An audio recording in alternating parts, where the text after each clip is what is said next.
So welcome to this is the final webinar in our series, and this webinar is part of a community climate action project called Creating Centres of Excellence for Community Climate Action. And what we're doing, we're working with Carrig Dúlra Permaculture Farm, the Byrne College of Art, and Sonarta National Ecology Centre.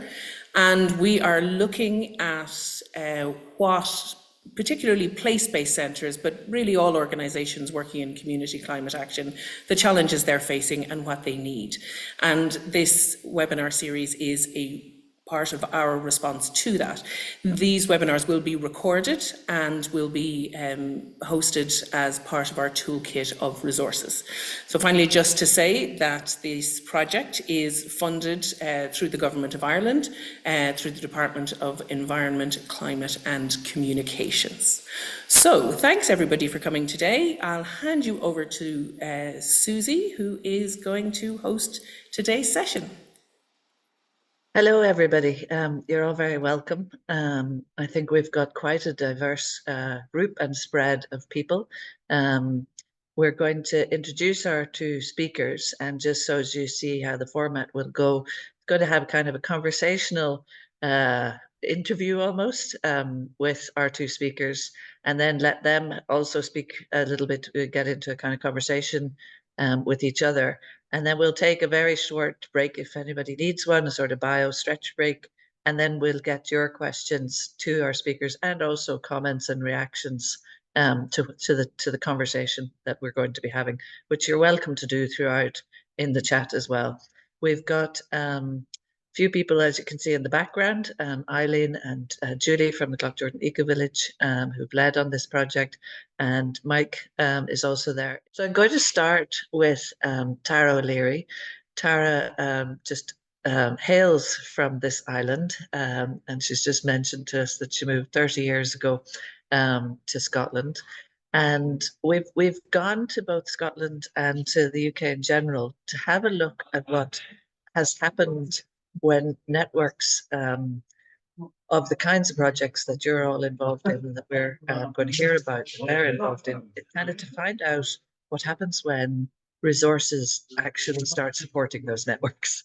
Because we're often in Ireland in a situation where we don't have associations, or we have loose networks, and we often don't have resourced people to like support those networks or build on those networks. And so we want to learn a little bit about examples from our near neighbours as to, you know, how that all came about.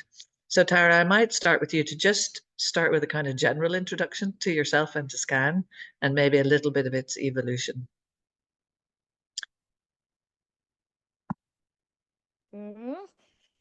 Hello, everybody. I'm absolutely delighted to be here and connect with some old friends, and hopefully to make new connections and build our alliances. So I am the program lead for the Climate Hubs program, which is building a network of, we now have 22 hubs approved right across Scotland, from the far North Islands to the borders of Scotland with England. And there are a couple more coming online in the next few months. So it's been a kind of roller coaster, rapid evolution of these hubs, and the hubs represent each hub is a sort of connected with a wider network of member organisations and individuals in their area. And it's funded by the Scottish Government, which is amazing in some ways, in lots of ways.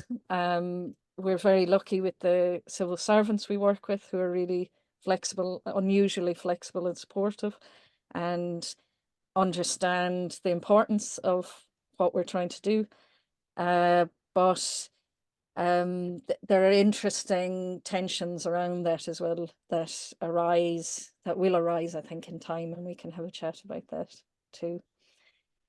And although you're funded very recently, Tara, SCAN existed prior to that expansion, right? So do you want to just tell us about its origins a little bit?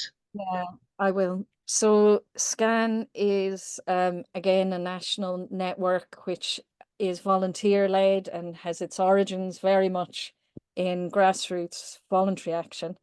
And for many years we had just one part-time staff member with about a dozen others who were grafting hard to keep the thing going and keep the connections going.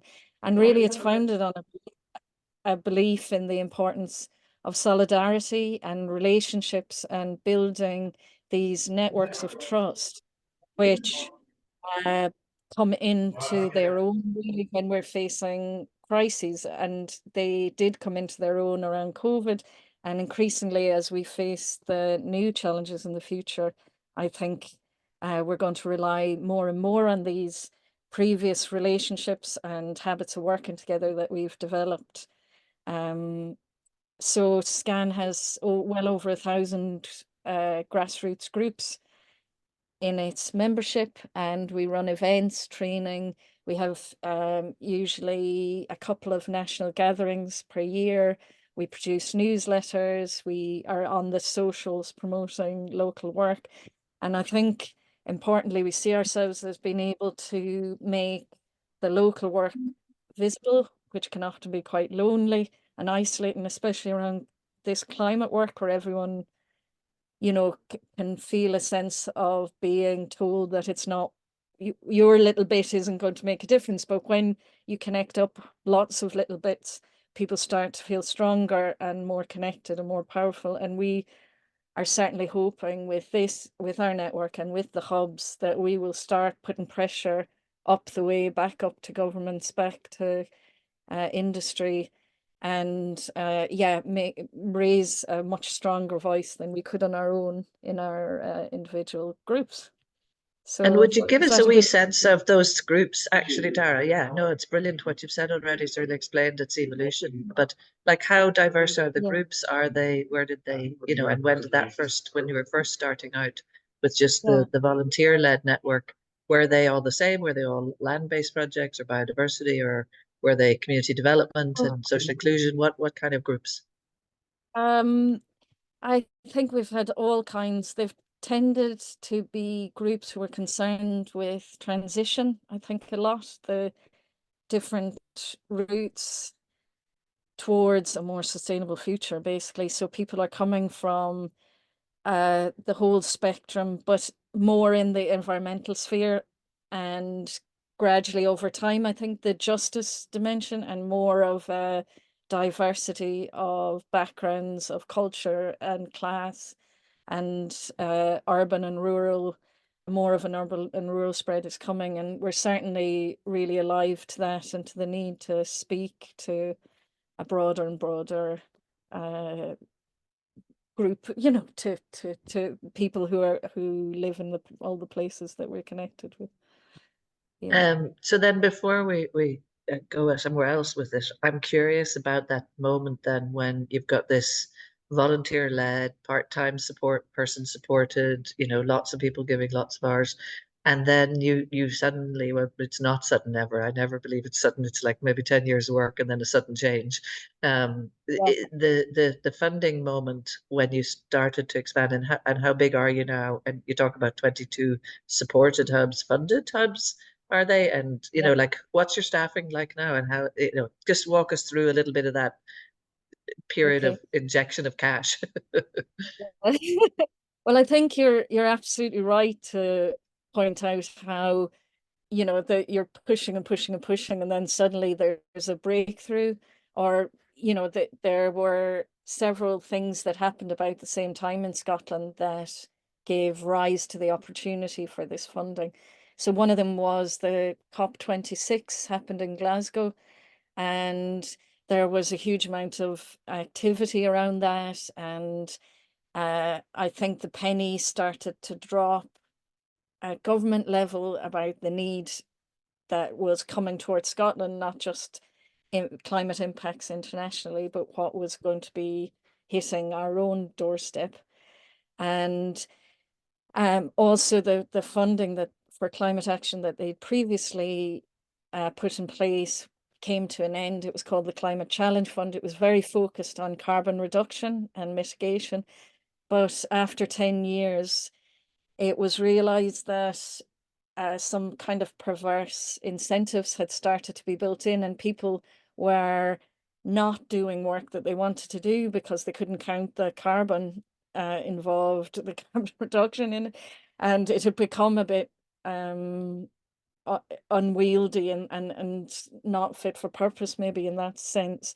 So they decided to look around for other ways. And that Philip Revel, who is one of the founder members of SCAN, he had been pushing and pushing and pushing for more of a network-based, regional-based model of funding. And so the hub idea then could slot into this next phase of funding. Yeah, so when did that happen? That and I actually do want you to name it if you know. What you know, did you get money all at once? And how much money did you get? Like I'd like you to kind of like parse that out for us a bit. So the organization then went from this one part-time member of staff to 22 staff really quickly. And it was like a plant maybe that hadn't been staked up properly. There was a lot of difficulty in that process because the policies, support structures, employment, all that had to happen super quickly. So people got going all across the country, but then there was a kind of a review last year around this time, January last year, and we took a step back, and the kind of program almost had to get going again with more stakes around the plant, you know, with more structure. So that's been one big learning point, and I don't think it's unique to SCAN. It's true of a lot of organizations.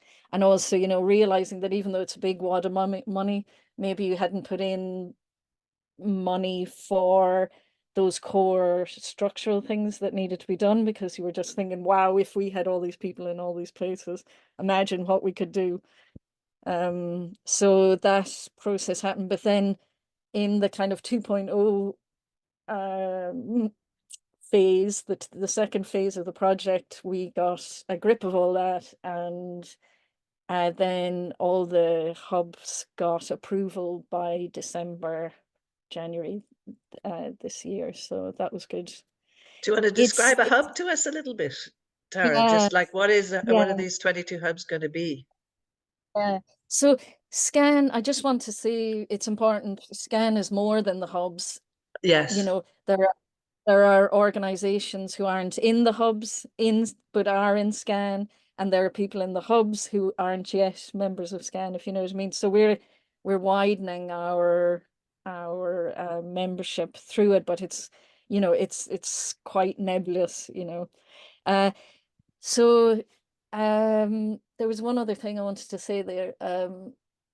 In that process of change, it's also been interesting because the way the Scottish government decided to do it is, like you can imagine, it sometimes creates, if one group gets funding, there can be kind of tensions and new relationship dynamics to negotiate in each region, because you know, people maybe think, oh, is that going to mean less for me or for my group? And are you going to move on to my territory that I'm the expert on? So we just tried to have lots and lots and lots of open conversations about that, and make sure that we weren't impinging on people's place. And the vast majority of places, that's worked great, and we've been able to just move on and look at what added value this can bring.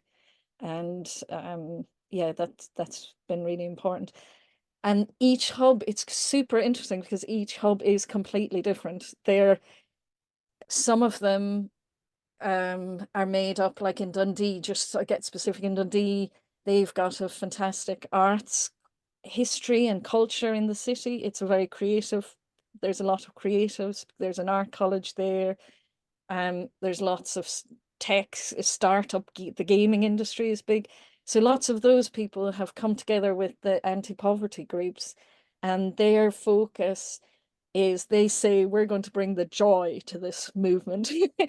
The joy is their kind of watchword, joy and creativity. And even though they are working in very deprived communities, they really try and bring that creative element. This is going to be something you go away from feeling better, and feeling you'll have done something creative. You'll feel a bit more nourished. You'll get a cup of soup. Um, and then in Angus, which is just above Dundee, they're slightly different again. They're looking at a whole landscape-based hub, and they're thinking about forestry on a whole landscape level and joining up landowners, radical thinkers on forestry, permaculture people, community gardens. They're also doing really innovative, interesting things with carers and young people, like supplying e-bikes to carers who are walking miles between their paid jobs. And in the rain, now they zoom along in their e-bikes and save money and time. And they also are working with the football clubs, who have work with tens of thousands of families each week. So thinking right out of the box about where partnerships could be and how we could get reach into communities. Amazing. Yeah, and Glasgow is completely different again. The Highlands is different again. Edinburgh It, is it, looking at I didn't uh, let you introduce yourself much, Tara, but everybody's seen the bio probably before the event. But you have a background that I think is described as human ecology. Is what yeah, you're seeing just what we understand in an ecological sense, where you have a hedgerow on an island and you have a hedgerow in a city, and they have similar structural bases, but they colonize differently depending on the nutrients and the ingredients. Is it yeah, something like that that's yeah. happening? Yeah, it is something like that. And we've tried to celebrate that and recognize that it's almost inevitable that that's how it should be. You Rather know, than sort of a homogenized model. Here's how a climate center yeah, looks, and it's going yeah, to happen like this with yeah, these people doing that yeah, work. Yeah, yeah, okay, exactly. nice. No, it's like, what do you think you need? You're the expert in your local area. What do you want to do? Having said that, there are some common threads, like nearly all of them are administering a small seed fund. They're giving sort of between 500 and a couple of £1,000 out to up to a dozen or 20 organizations in little batches of funding to support some of the activity that finds it hard to get funding from other places. And Mhm. that's also building the kind of Relationships legitimacy and support. and Yeah, sense of yeah. buy-in. Yeah. So they've all done that. Quite a lot of them are running climate weeks, climate festivals, where they try and pull together the network in the area and make it more visible. Like the Climate Action Fife is doing its festival at the moment, and if you pop that in Google, you'll see they're doing about 50 different events over 10 days and culminating in a network gathering. And um, what else? And there's some structural thing. We've been working with the STEMFO, who are looking at racial equality, and we've tried to have that theme, inclusion and diversity, in all the hubs, so that people are not just sticking to the usual suspects, but bringing new people into the fold. Um, yeah, in Thurso, right up in the Highlands, they've been very looking at enterprise, and because they were one of the Pathfinder hubs there a couple of years down the track, and they're looking at innovative new ways of funding the hubs so that it doesn't become a big scrabble for a decreasing pot of money, because times are tricky in terms of funding here in Scotland. I don't know if you're facing the same thing. Absolutely, Uh, absolutely. So it's a before I shrinking. move on, Just we're going to come back to you, finish Tara. on So that one. yeah, I please. just finish on that. The what they're looking at doing is buying into some of the new energy projects, renewable energy projects that are developing in their area. So instead of benefiting from a small fund that the company puts aside, you actually become a shareholder, and you can lever a lot more money into your ecosystem if you can do that. So new funding models is something we're looking at. Excellent. And before I go on to Kath, just would you tell us roughly so it started with that sudden acceleration of funding that caused all of this amazing richness to be able to have some nutrients. That was around, was it 2020, 2021, or was it sooner? Roughly when did that start happening, that Was the negotiation with government? 2021 into 2022. And So what it was sorts of levels of the funding? end of lockdown. So into scan, it was around £400,000. But the whole hubs program is £5.4 million into the regions all over Scotland. So Gives us yeah. a sense. Yeah. Lovely. Well, look, we Yeah, will I be mean, back.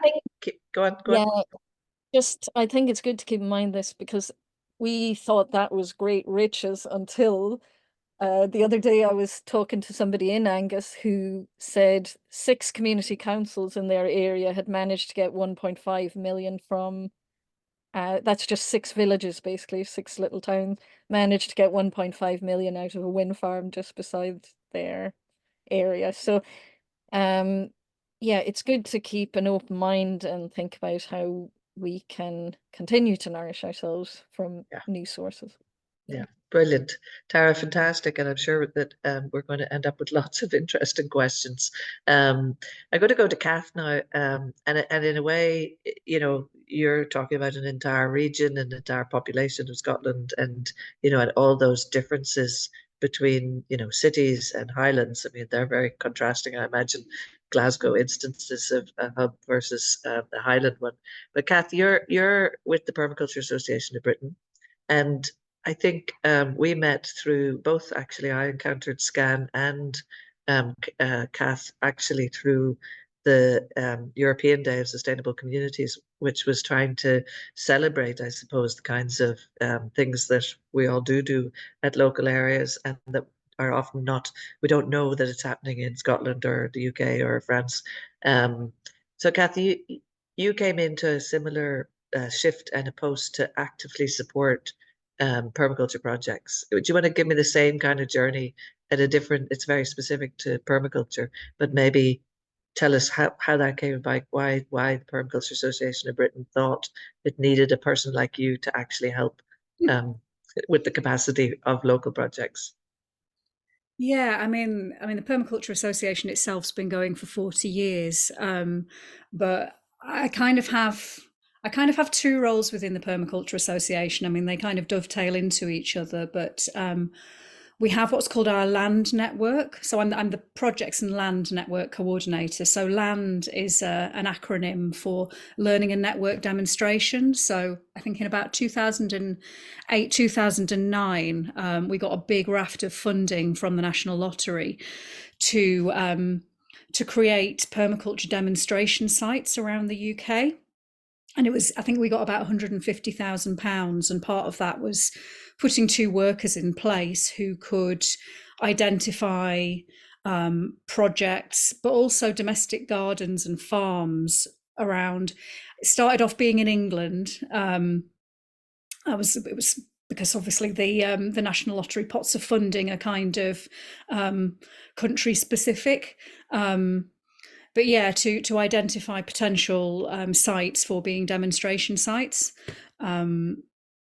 So I think initially, and it was great because the funding enabled sort of expert mentoring from established permaculture tutors to be able to work with individual projects to take them through an accreditation process to become demonstration sites. So I think at the peak of its success, there were over 100 demonstration sites in England, and then later in Scotland. We never got funding for Wales and Northern Ireland, so that's something that's kind of percolating now. But that system is reliant on a worker to kind of manage it. There's quite, when you're running an accredited scheme, which this is, you know, people have to show that they understand permaculture, that they can demonstrate it to people that don't know anything about it, that come to visit, that they're able to do cohesive design work, and that they've really thought about earth care, people care and fair shares in terms of how they deliver their projects. So yeah, there's an accreditation process that these groups have to go through, and obviously that involves quite a bit of management. So the scheme was very popular at the beginning, and then the funding ran out, and then it was dormant for a little bit, and then another worker was in post for a year or two. They organised a big kind of national gathering, which for all the demonstration sites, which was really popular. And then the funding ran out, and then sort of we had a period where there wasn't very much activity happening, where, you know, these projects and sites were just getting on with doing their own thing. And then I was put in post about just over 2.5 years ago, with two different remits. One, to kind of defibrillate the land network and to try and find out where people are at, whether people are still active, whether it's still working for people or not. And then also we realised that we have an awful lot of people within our membership. I mean, we've got about 2,000 members, and that an awful lot of those people are involved in, you know, grassroots community action and project work. And we were looking to put in a big bid with the lottery again at that point. So part of my job was mapping who within our membership is involved in those kind of projects, so we can begin to really map out the impact that permaculture is having on communities around the UK. So we created a sort of an additional offer for any member of the association that's running a project, to be able to access an additional package of support at no extra cost. But yeah, they had to sign up for that. So that helped us to start the process of identifying who those people were, what they were doing, and to start getting them mapped. So that was kind of how my role started. But as with all of these things, it kind of develops into being lots of different things. So now we have about 60 active land centres in the UK, all in England and Scotland. We have about 15 projects who are signed up to our land learner process, so are wanting to go through the accreditation process to become land centres. And then we also have a projects network that's about 600 people, about 600 members who've joined our additional support package, and I think about 150 of those are mapped. So it's really interesting to hear, because I think those two things come up a lot for people about, you know, we've hosted in Ireland, I think 8 or 9 permaculture gatherings, you know, and there were, previous to that, there were transition gatherings, and there were, you know, hubs at big festivals. And it's interesting, that comes up often from people. They say, could we put ourselves all on a map? And actually, that's part of what we think we will hopefully come out of this project, is what Eileen will put in is a bit of that mapping. But the second thing, and I'd like to hear a bit more about that then, and we can, you know, at some point we're going to have the both of you talk to each other as well about the kinds of supports then that projects look for. So that package that you just described, it's like, if you are one of those 600 projects, you're not necessarily a land centre with a very kind of a specific pathway to demonstrating permaculture. What are those? What kinds of supports, and are you getting common threads? Is it similar things to what the community and voluntary sector has always needed as supports, or do you see some additional things that focusing on climate, focusing on transition is needing? Oh, it's a good question. I'm going to just start with the mapping and then move on to the kind of the support that we offer. So we have this virtual map on our website, and basically you can go onto the map, click on an area that you want to visit, click on a pin, and it'll bring up a profile of the projects. Because part of the importance of creating a network, I think, is about really recognizing that what we're wanting to do is to create this big support network, a community of practice, and to make sure that people can have access to the different projects. So each project has a profile and there's contact details on there, a little bit of a minor case study on there, so you can understand a bit about what the project's doing, a little bit about its history. So yeah, the map is great for that. We have, for anybody that's planning on doing a mapping system, and I know they're really popular, Social Farms and Gardens has got them, Land Workers Alliance has got them, they're brilliant, but I've personally found it very hard to get people to engage with our website. It's like people that run projects are really, really busy people.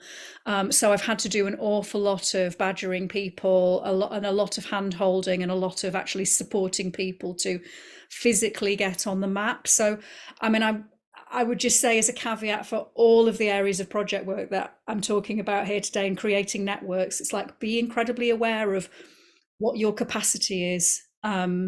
Because a lot of these things are much more time expensive than you think they're going to be. The support package, it started off being quite simple. So one, it was support to get your project on the map so that people can find out who you are. And then once people are mapped, we really encourage people to tag us into their social media feeds. I get a project to write a spotlight blog once a month. So we're kind of, constantly trying to promote projects' work. Like Tara was saying, a lot of projects are doing amazing work, but what they don't have is the reach of a national organisation. So, we see I see one of my major roles is about celebrating and shouting about what projects are doing. So that's another thing that we do. I send out a monthly newsletter, and I always do a feature on a project. I do a roundup of useful resources people can access. I always give a list of current streams of funding that people can apply for, job opportunities, and courses that might be useful for people running projects. And every so often I try and sneak in a cheeky survey in there to find out what people need. And then again, I have to do lots and lots and lots of poking of people to get them to fill it in. What else have we done? We got funded by Zurich Insurance, who've come on board as a partner. So they're offering a 10% discount on public liability insurance to our network projects. So that was a big win. I know a lot of projects really, really struggle to find the right kind of public liability insurance for them, particularly ones that are doing kind of quite diverse work. It's like, well, we're running a gardening club, we're working with vulnerable adults, and we're working with children, and we've set up a shop, and we're feeding people, and we're doing a jam making business. And it can be quite hard sometimes to find insurance that covers all of those things. So hopefully that's helped a few people. And they also sponsored us to do a year-long program of masterclasses. So I did a big survey and did enough poking of people to get about 100 responses to find out, what are the areas where you feel most challenged? Where do you need some support? And consistently, the answers were, we don't have enough time to get done what we need to get done. We're really struggling to access funding. We're struggling to kind of set ourselves up as a financially resilient business outside of grant funding. We're struggling to find the right kind of volunteers. They tend to be the general themes, and then other bits and pieces around working with local authorities and planning and governance. So yeah, we set up this series of 12 masterclasses. I think did you do the first one, Suzie? You had me do one on project project development Yeah, stages. it was, Yeah. which was brilliant. It's like, just helping projects to put some good organizational systems in place and to have a framework through which they can really identify what their kind of core aims are so that they can streamline their work a bit more effectively. We did a masterclass on funding. We did a masterclass, and we tried to, where we could, pull in people from our existing network that were experts. We paid those people to run workshops. So, we're always looking to pull expertise out of the network and pay those people to deliver their expertise back into the network, which feels much better than people from yeah. outside. It's a very critical piece, that, isn't it? It's like, it's another way of nourishing the network. It is that program of masterclasses and sort of capacity development a wee while back.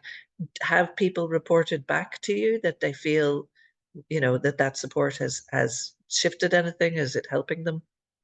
Yeah, we did a survey at the end of it, and we got a few responses back saying that people had started to implement some of the things that they'd learnt on the masterclasses. I think some of the most popular ones actually were about making videos and telling stories, and how to really engage with social media in a good way. Because it seemed to me like a lot of the people that I work with are a little bit allergic to IT and very allergic to kind of sort of showcasing themselves publicly. So yeah, there was a lot of good feedback around those masterclasses. Unfortunately, we ran the funding ended and the program hasn't been funded again. But what we are doing this year, because we have lots of different strands to our work at the Permaculture Association. So there's me with the projects and land, one of my colleagues who coordinates education at the Permaculture Association, and then another colleague who coordinates the diploma, which is the next step on that people may want to take after doing their permaculture design course to sort of get more of a professional qualification in permaculture design. We're kind of collaborating to create a joint program. So we had one that was really well attended last week about developing permaculture consultancy, and the whole program this year is going to be about really digging deep into how you can create a livelihood from permaculture, because it seems to be the big thing. It's like people are like, yeah, I really want to do this, but actually I need to be able to put food on my table. So, we're really trying to support people to like professionalize their practice. Fantastic. So what I'd like to do is spend a little bit of time with the two of you, and maybe there's a question, Kath, that you have for Tara, or Tara that you have for Kath, because I think, it'd just be interesting to see what interests you about the network development work that you've both been doing. And yeah, so be a question for each other. Can I hop in? Because I was really inspired by listening to you, Tara, because I think that, I'm very aware of Scan's work, and I think what you do is utterly brilliant. And I feel like what you're doing is what we're moving into, in terms of, it's quite hard to coordinate a national network because obviously there are as Tara said, there are very different needs within different communities and within different regions. They all have their own flavour. And, I've managed to visit about 35 projects last year in the network, but obviously I haven't been able to visit all of them. And, particularly the ones, because I live in the north of England, the projects that are sort of way down south, I haven't had the opportunity to sort of see and meet them. And actually having that personal connection is really important. So we're wanting to move towards, having more regional based networks, and having much more of a conversation between us as a national organization, but also groups and hubs that are existing in the different regions of the UK. And we're launching it next week. We've organized 5 regional Skillshare events at kind of some of our flagship projects. So they're Skillshare events for anybody that's involved in a community group or a project that wants to raise their skill level. So we have one in Scotland about developing a practical learning programme. We have one at Scotswood Community Garden in Newcastle, which is about how to involve the community in your work, you know, particularly disadvantaged and hard to reach people. We've got another one in the Midlands that's specifically focusing on volunteering for wellbeing, and looking at some of the project work they do in central Nottingham. And then there's going to be one in Wales. And that's looking at holistic decision making and how you can design a plan that works. And then moving up to Devon, where we've got the Apricot Centre talking about financial resilience. So I'm really hoping that that's going to start to springboard that kind of, you know, real sort of regional networks beginning to form. So yeah, I'd like to go know back more. to your question to Tara. Yeah, I'd like to know more about those. The training, well, we I mean, we're kind of focused on climate action, so we really try not to duplicate the things that the third sector interfaces are doing around governance, training for trustees, that kind of thing. We signpost people to those networks. We've got a fantastic community development trust network, DTAS. It's called the Development Trust Scotland Network or something like that. Development Trust Association of Scotland, DTAS, and they do fantastic work around the mechanics of community organisations and the enterprise side as well. They do quite a lot of support. So we're looking at carbon literacy, translating ideas around net zero, climate justice. Increasingly, we're looking at what does democracy mean in this like late capitalist society when there's such a gap between our individual lives and these, you know, when you see where the majority of the problem is being generated in the petrochemical industry, whatever, in the fossil fuel industry. So looking at that, Eva Schoenfeld and Justin Kenrick are running an 11-week program for our members called Reclaiming Democracy, and looking at how we can look at community assemblies, which are really quite a new idea in Scotland and the UK. I know you've done it nationally, you know, you've been in Ireland. Yes, but it's interesting. There's quite a distinction in Ireland between the national assemblies on, you know, on biodiversity and local democracy, and there is now just started. There's a new All Ireland Democracy Network that's looking at similar kinds of questions. So that's an interesting overlap. I think it's really important. It's really important. But I think we've also got a fantastic project going called 1,000 Better Stories, again, which is almost documenting the transition that we're all going through. So, and highlighting these kind of unsung heroes that are just doing a power of work in their local area and have been probably for decades. And that's more of a long form conversation with these people. And so you can see those in the 1,000 Better Stories part of our website. But also one of the things that we're looking at now is developing new materials into the network that is in the overlap between community development and climate justice, because with the best will in the world, a lot of the language that we use, there's tons of jargon, sort of assumptions we make about how we live and all that kind of thing that just makes no sense to most people, unfortunately, most of the people out there. So we need to go through a retraining, a kind of consciousness raising within our network. You know, what the linking us back into the wider justice conversation and really fine-tuning our language and becoming a bit more sophisticated about the different messages we're bringing into different communities, and a bit more maybe self-awareness, a bit more compassion, a bit less judgment maybe, and all those things I think are going to help us get a bigger reach into new spaces and new alliances that we need to make. Amazing. Also, just on the maps, it's an absolute rabbit hole. We used this green mapping technology, and we've started it in Glasgow and Edinburgh, but actually we decided to pause, and we were working with the Scottish Community Alliance, who were doing some desk-based research about this. Scottish Government was looking into it.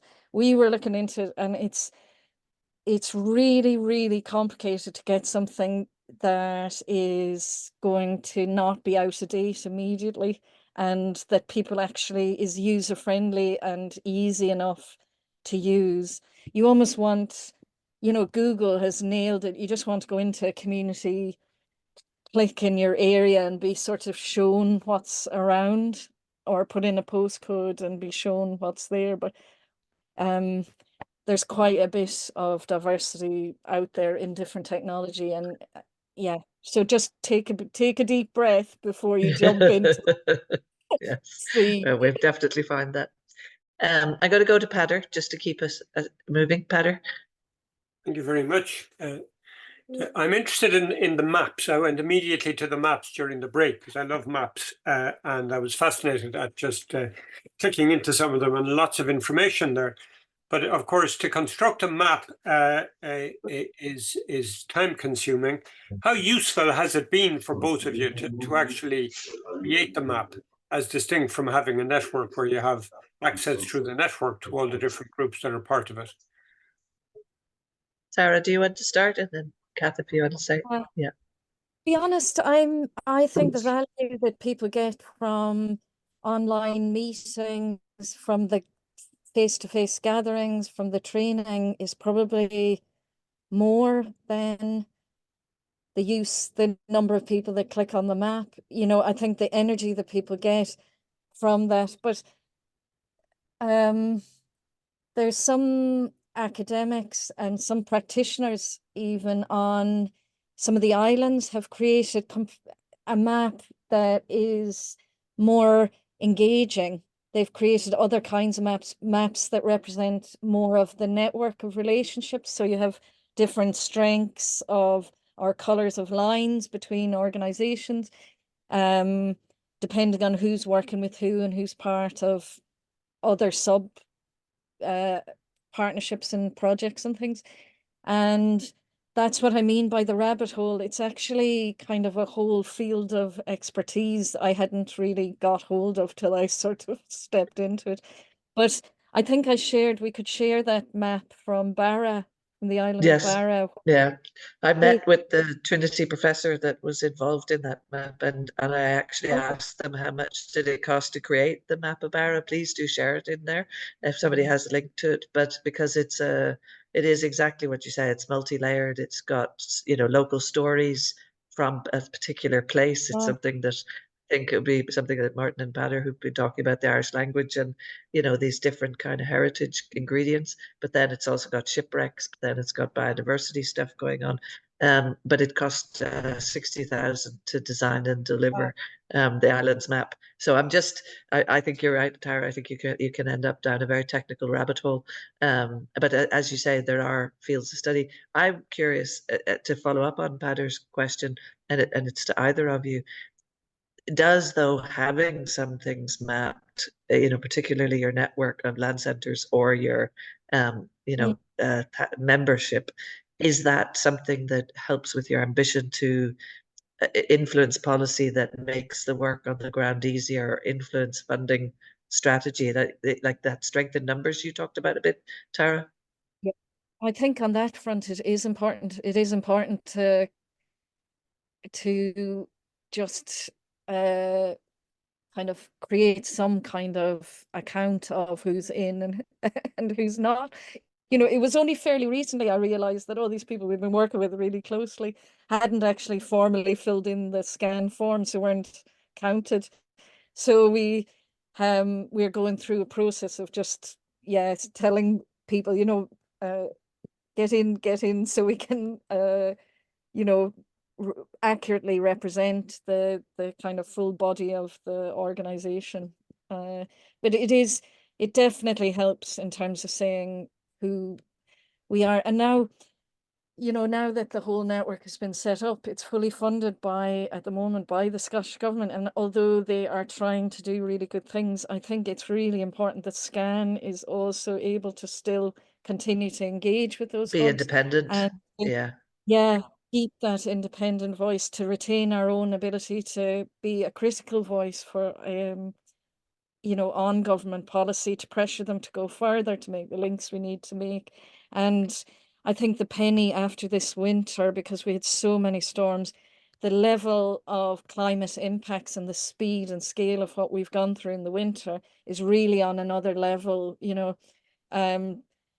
Normal seaside towns are just being decimated. People's cars that they've parked for decades in these places are just getting lifted and moved yards in the high tide. We're gradually realizing the new normal is here much quicker than we anticipated. It's not 2050, it's not 2030, it's now, and so our ability to organize outside of the direct government relationship continues to be very important. And I do know here in Ireland that in the Republic, there has been a bit of penny dropping around what local action looks like, but we sound like we are at a similar stage to you in the funding cycle for climate action is a lot about carbon counting. So it's very interesting to have carbon counting grants. There was another recognition of other types of understanding about the network supports the capacity building, and that it is not the same as what the community and voluntary sector as a whole has looked for in those senses. You can signpost to those organizations that help the whole sector, but it's actually quite specific stuff to what a land network's like, or what a permaculture network, or what a climate action network's like. Yeah, and the whole dialogue, what we're going to need in terms of adaptation, being able to adapt at a community level and to work and respond at community level. So adaptation is now much more where we're going, and understanding how we do that, as well as sort of making the new society that we want at the same time, but helping bringing people that adapt. justice piece back in that you mentioned. At County Clare here, if people don't know, the Clare Public Participation Network created with Task a climate justice document, and then they're making an adaptation plan in County Clare, so that those languages are like emergent here as well. Anybody else got another comment? And you'll see that Eileen has dropped into the chat, and we can put it back there again. There is a form for people who are, interested in exploring a bit more of this.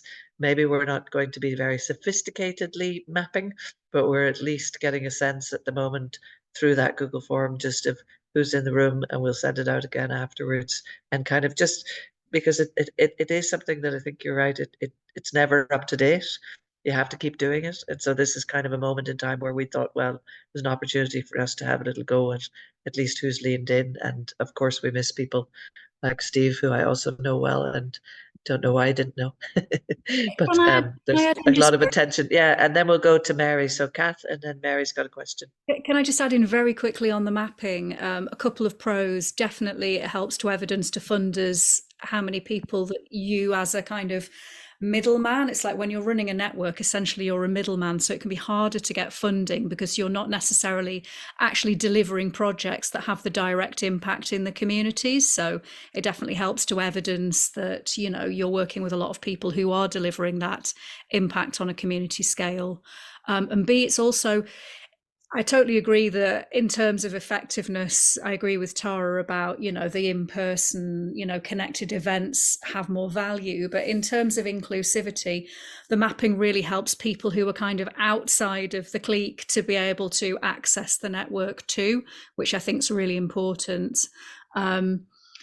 But the other thing to be aware of is that I know a lot of our projects now say actually we're on the map, and we spend a lot of time dealing with inquiries or ignoring inquiries from a lot of people that want to come and visit or want to get sort of free advice from us. So again, I think it's just always important to set the parameters in terms of what you can and can't deliver, you know, and that you're very clear about what the offer is in terms of the information that's on the map.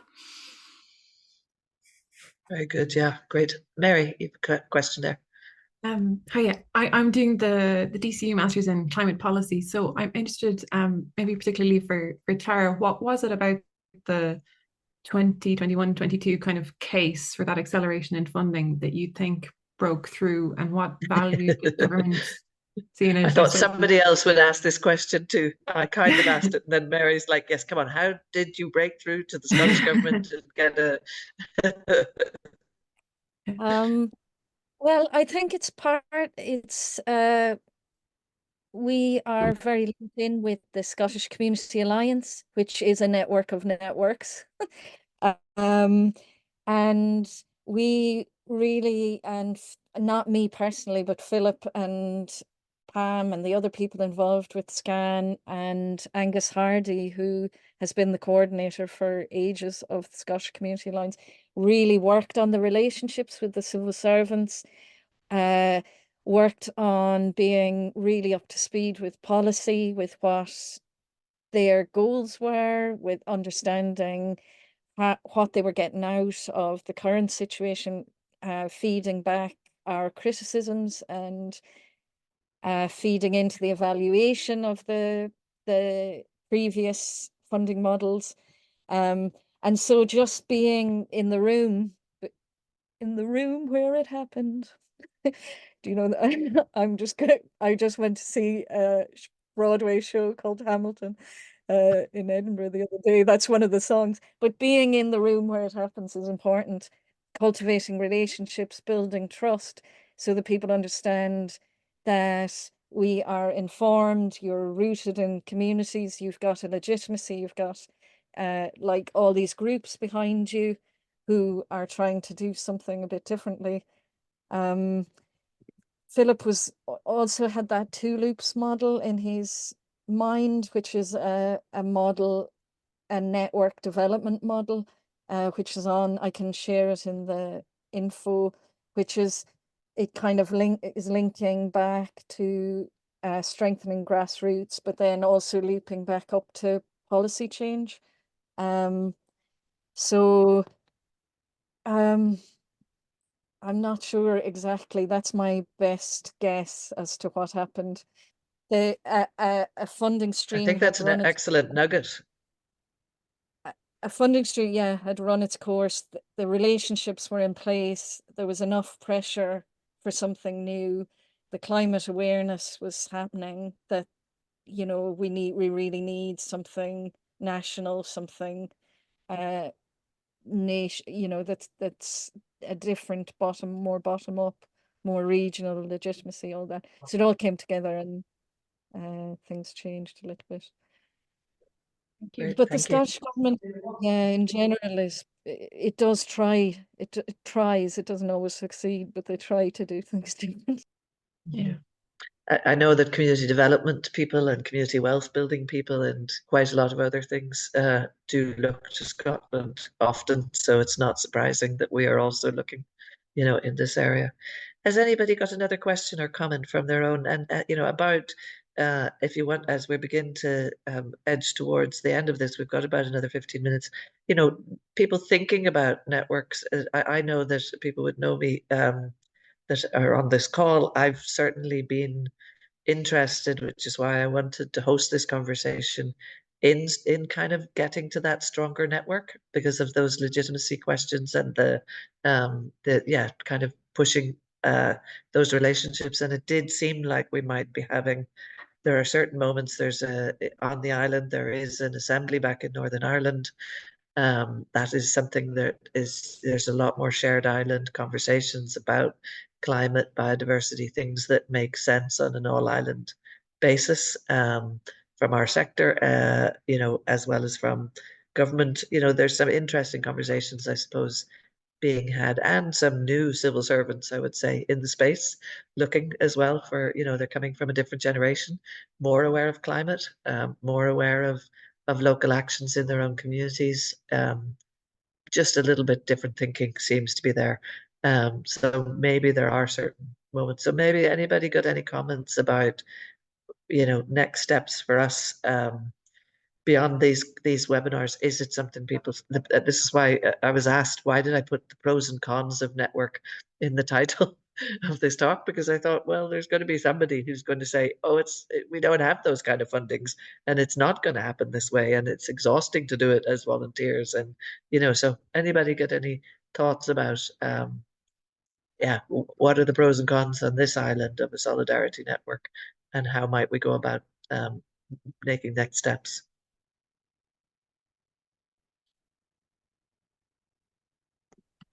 Suzie, can I say something?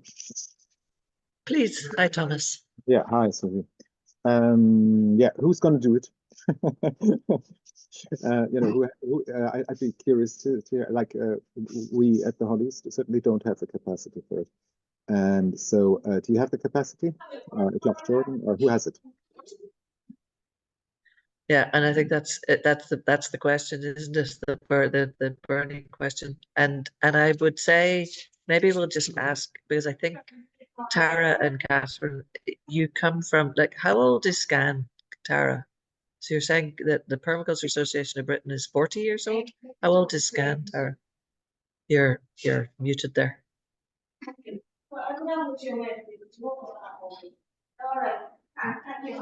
And I was in, you're still muted I there. don't know. I was I really interested, know you said about the Scottish Alliance, a Yeah. different network. Yeah, that and SCAN was part of that. It's trying to link Coastal Communities Network, the Scottish Community Development Networks, and all these people who have reach across the whole of civil society and bring them together.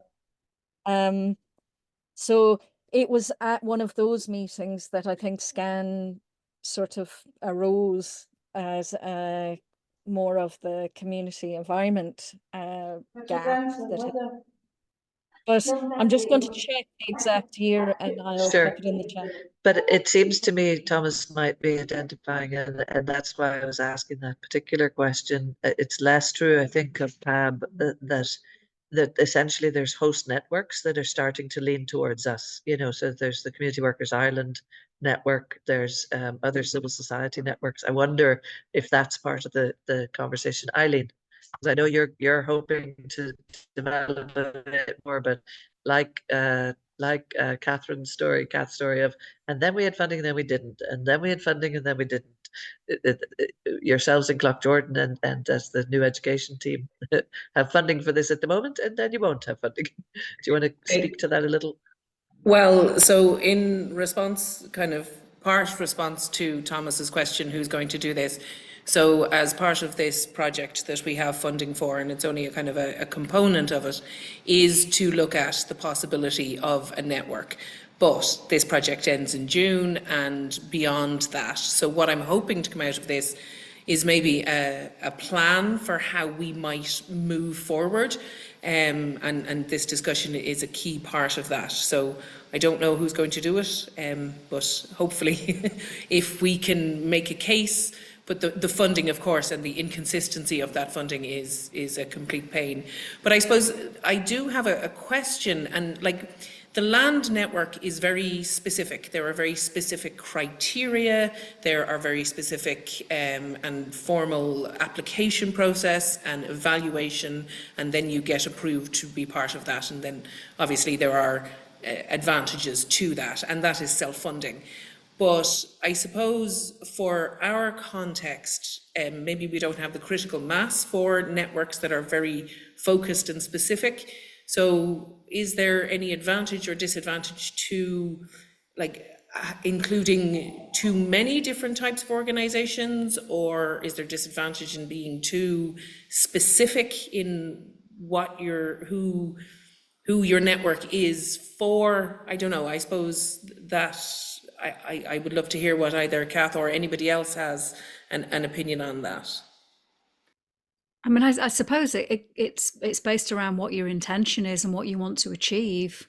And I think there's always the possibility of it starting out wide and broad, and then it can kind of subdivide into other smaller groups as, as the need arises, maybe.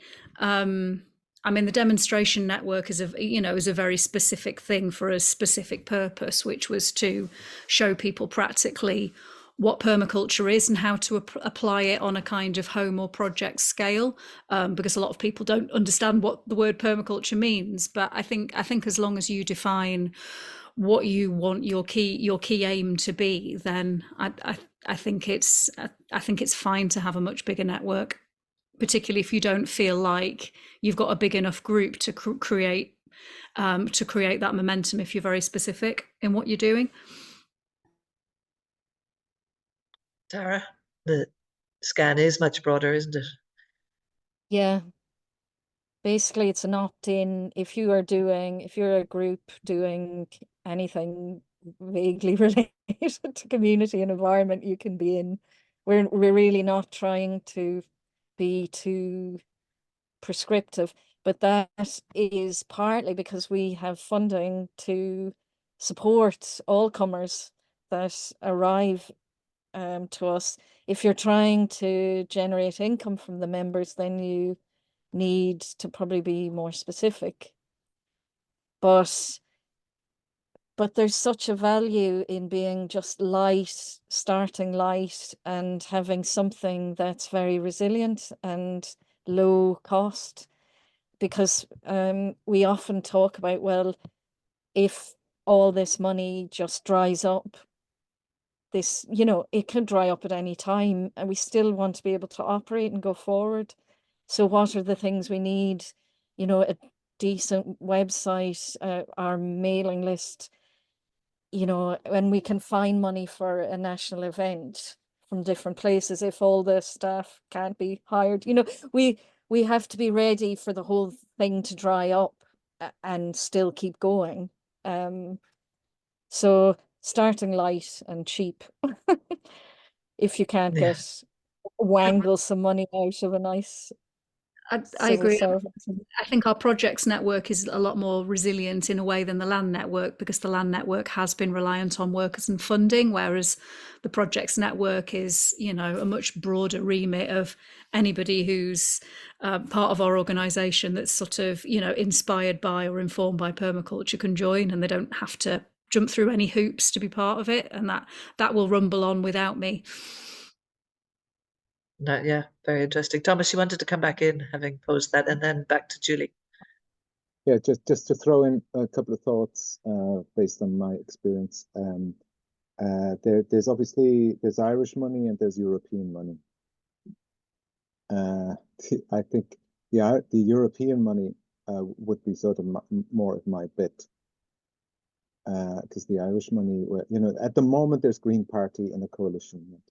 Next time round they won't, and so there's not that much consistency in Ireland, but there's a bit more consistency in the EU.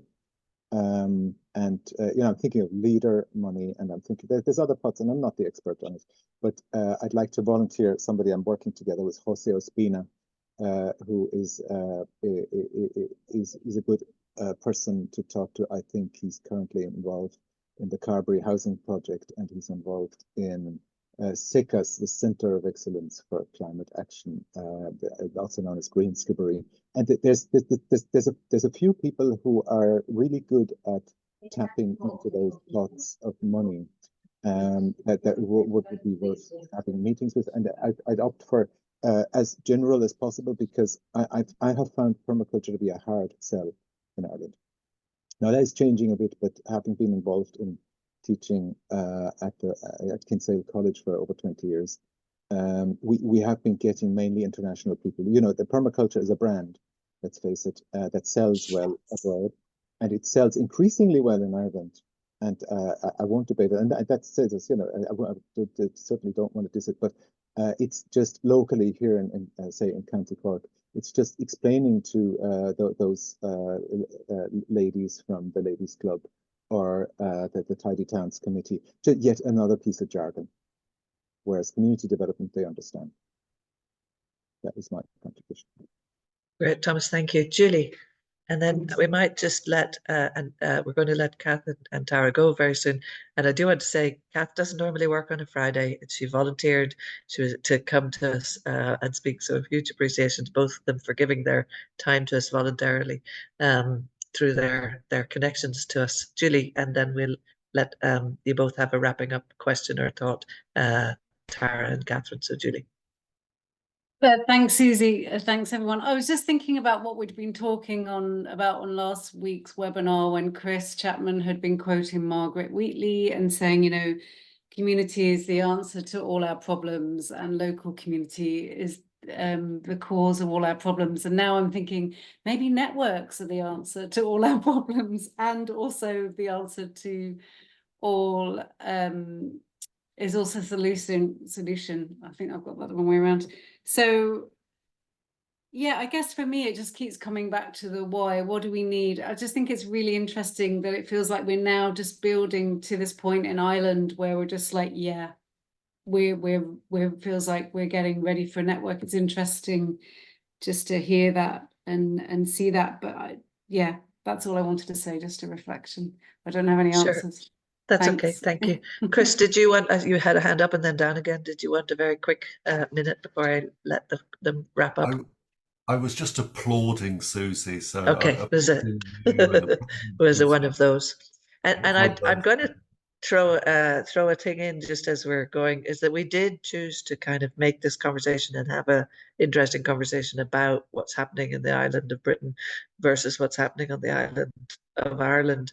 It is something about that formality question that you're asked about if you want to create, an opt-in. We've had several conversations over the years about a permaculture association in Ireland, in the Republic. It hasn't ever got off the ground.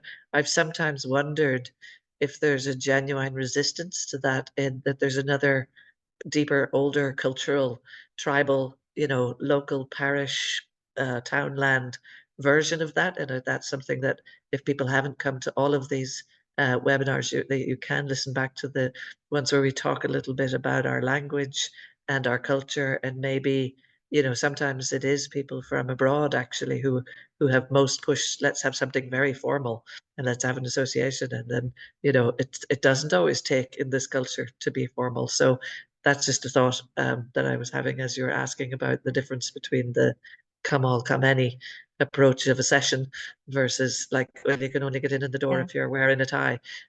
So I'm just going to throw that in at the end and then just let both Tara and Catherine kind of wrap us up for the day. Tara and then Catherine. Yeah, I think you might be onto something there, Suzie, about thinking about a kind of resistance to being organized by, or a perception of being organized. There might be a resistance to that, but you'll find another way to do it that works, that makes more sense. A national climate action Cayley group or something like that. I just want to extend my thanks to you for inviting me, and really I find it always really energizing to link with everything that's going on and to explore where where things are more developed, or in Ireland sometimes and in Scotland other times, and to keep that dialogue going. And it's great. And so please feel free to get in contact with us, and if we can have follow-up chats, I'm really happy to do that. There's lots of things. I keep thinking of things I didn't say, so feel free to come and blether. Okay. Great, Tara, thank you. Thanks. Kath, and like I say, Kath, particularly thank you for working on a Friday for us. Oh, my pleasure. It's been really lovely to be here. I guess part my parting thoughts are, I just think about what my friend Tom Hemfrey, who was involved with Echolease, said, and it's just follow the energy.